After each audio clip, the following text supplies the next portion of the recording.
to start in the back so that I don't just start putting stuff up at the top with pins underneath it.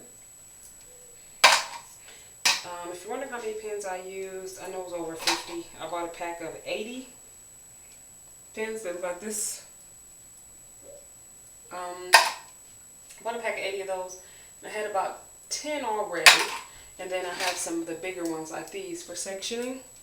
So use some of those too to section the hair off when I was trying to move it around for the bigger parts.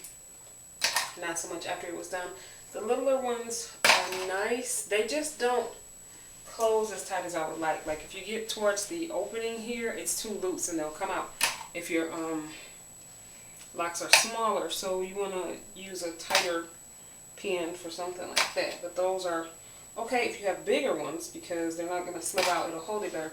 But when they're small, they'll start to slip out of there and start to unravel. So you want to make sure that you don't allow that to happen. Trying to see where there are more pins back here. I did the back last night, so set under the dryer for 35 minutes. I don't know if that's long enough yet. I don't feel any moisture though in my hair though because I did the back last night. It was pretty much already dry, so I didn't have to really spend a lot of time under there for that part.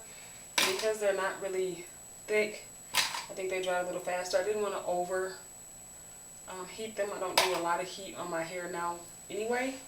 So I didn't want to use too much heat, but I did want to make sure that they were set before I took the pins out so they didn't just start kind of uncoiling and hanging like a really, really loose spiral curl. Because that's what they started doing last night when the pins were slipping off. So I'm going to take these down and then I'm going to show some shots of what it looks like once I get them all down. Okay, so here's what it looks like now that all the pins are out. Bouncy, really everything's dry.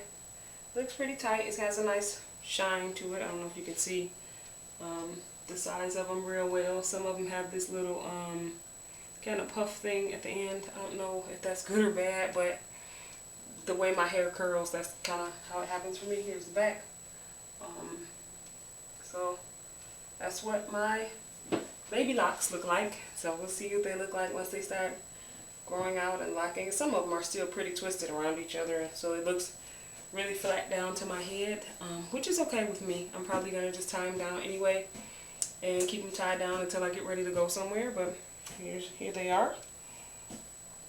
All in all, it probably took me about 5 hours and some change because I did a lot of parting. I did a lot of looking at the parts, making sure they were straight, and a lot of stopping, a lot of breaks and stuff. So everything it turned out okay. I'm not putting anything on them. I think they're shiny enough. They don't feel dry. It's completely dry all the way through. Nothing's wet or damp or anything. They have a nice spring to them, so I like them. Alright, see you guys next time.